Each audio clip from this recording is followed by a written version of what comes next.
Walker Outdoors. We are in the middle of winter right now, and I think it's a good time to go over a review for layering, at least for a cold weather hike. Layering is one of the best ways that we can regulate our body's core temperature, which is something that is needed while we are hiking to remain safe and comfortable while we're outside. Having the right layers greatly reduces the risks that we encounter while we're out there, while having the wrong layers or the wrong fabrics may greatly increase the risk of one, being injured while we're out there, or two, possibly getting sick while we're out there. First thing that we need to remember is that we don't want cotton, no cotton whatsoever. Cotton retains sweat, cotton retains moisture. Okay, as that moisture touches our skin, it cools us and leads us further towards hypothermia. So we don't want that.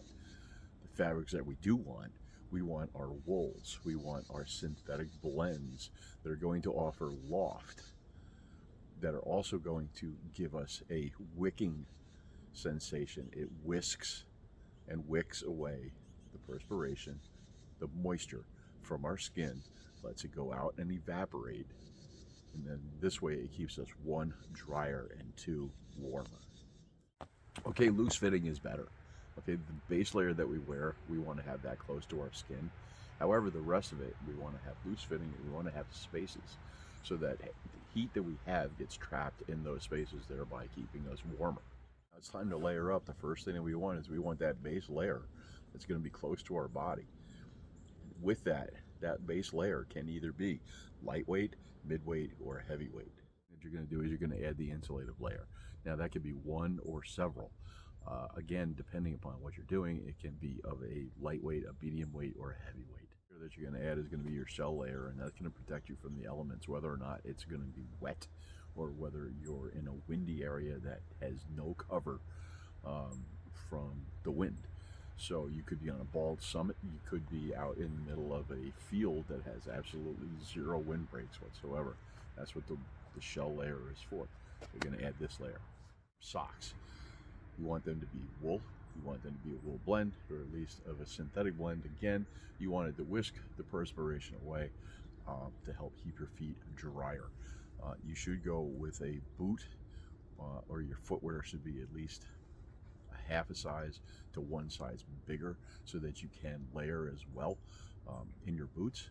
That's up to you. That's your personal preference, but don't try to jam your foot with 3 pairs of socks into your normal size boot, because then it'll be too tight. You won't get good circulation. You'll still be cold. You'll be miserable, and you'll thank me later. Other things, you're going to want a hat. Carry at least 2 hats while you're out there. One's going to get sweated up possibly. Take that one off, get the other one on. Change is inevitable while we're out there. If there's a piece of gear that you can change after it gets wet and you have it, then change into it, or you're going to have to stop and try something as well. Gloves work great. Mittens work better. Okay, I'm a big proponent of mittens, but the gloves do work in certain situations. You may also want to have a pair of goggles. The goggles are going to protect your eyes, and they're going to protect around your eyes, at least down to about here. Again, when you're on a summit that has a lot of wind, or maybe if you're just walking in that field that has absolutely no wind breaks. Last thing that you're going to want is you're going to want a big puffy coat, something with a lot of loft that can envelope you at the end when you actually stop working. So as you start to cool down, you want to be able to trap the rest of that heat that you have in your body. So you can take this out of your pack, you can put this on, and you can remain warm while you're just kind of kicking around and you're not really doing anything. When it comes time to move again, obviously we take these things off. Now, the thing that you have to remember is you always adjust your layers to your activity level. You don't want to be wearing all this stuff and then to go hike and then you get yourself all sweated up. It's no different than like when you see me pull my toboggan. If I'm pulling a toboggan that has 100 pounds of gear, 110, 120 pounds of gear on it, even though it's cold, I'm not wearing a ton of gear. I'm usually down to my base layer while I'm walking because I'm generating a lot of heat. The gear that you have, you know, it doesn't have to be fashionable. It doesn't have to be the most expensive, but it can't be the crap that's out there either. You need to be able to buy stuff that is going to keep you warm, period. Again, it doesn't have to be fashionable, it doesn't have to be the most expensive, but it can't be garbage. So use your head, use it wisely.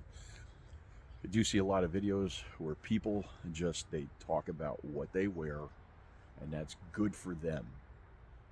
But that's it. It's good for them. If you just take the principles that I have given you and figure out your system and what works for you, then you'll be all right. Don't get hung up on, buying this piece of gear, that piece of gear, who makes this, who makes that. Just keep to the principles. Buy what you can afford, stay warm, enjoy yourself while you're out there. So this is Brian from Snowwalker Outdoors. Thanks for your views and your comments. Until the next one, we'll see you later.